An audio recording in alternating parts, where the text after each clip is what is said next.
एक हरा भरा जंगल था। उसमें मीठी नाम की एक चिड़िया अपनी बेटी के साथ बड़े ही मजे से रहती थी। मीठी एक दिन बाहर घूम रही थी, तभी उसकी एक फ्रेंड आती है और उससे बोलती है कि बहन कैसी हो। मीठी बोलती है मैं तो ठीक हूँ, लेकिन तुम सुनाओ तुम कैसी हो। वह भी उसे बताती है कि मैं भी अच्छी हूँ। तभी मीठी की फ्रेंड उससे बोलती है कि तुमने आपके खेत में क्या फसल की है। मीठी चिड़िया बोलती है कि मैंने अपने खेत में आपके टमाटर किए हैं। तभी वो घर आ जाती है। मीठी चिड़िया अपनी बेटी से बोलती है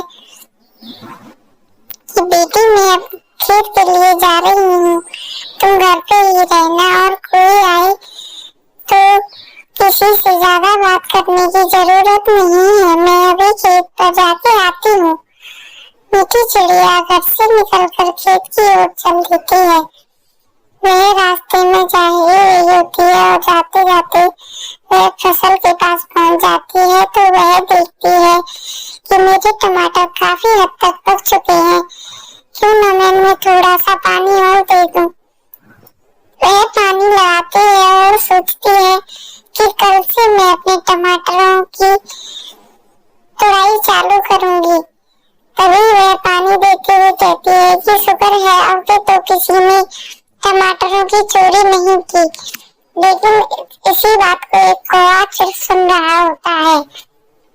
वही कौवा कुछ देर बाद उसके घर जाता है देखने के लिए मीठी घर पे है या नहीं। वह उसकी बेटी से बोलती है कि क्या मीठी घर पे है, तो उसकी बेटी बोलती है नहीं माँ, अभी खेत गई है।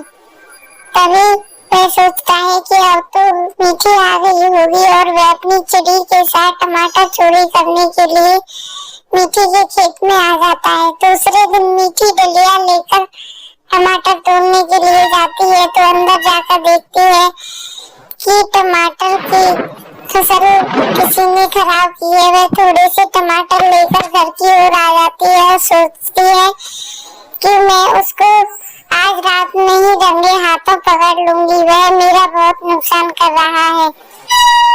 तभी वह इंजेक्शन से निकालता हुआ जूस दिखाई दे जाता है। वे दोनों माँ बेटी टॉर्च लगाकर उसे देखती हैं।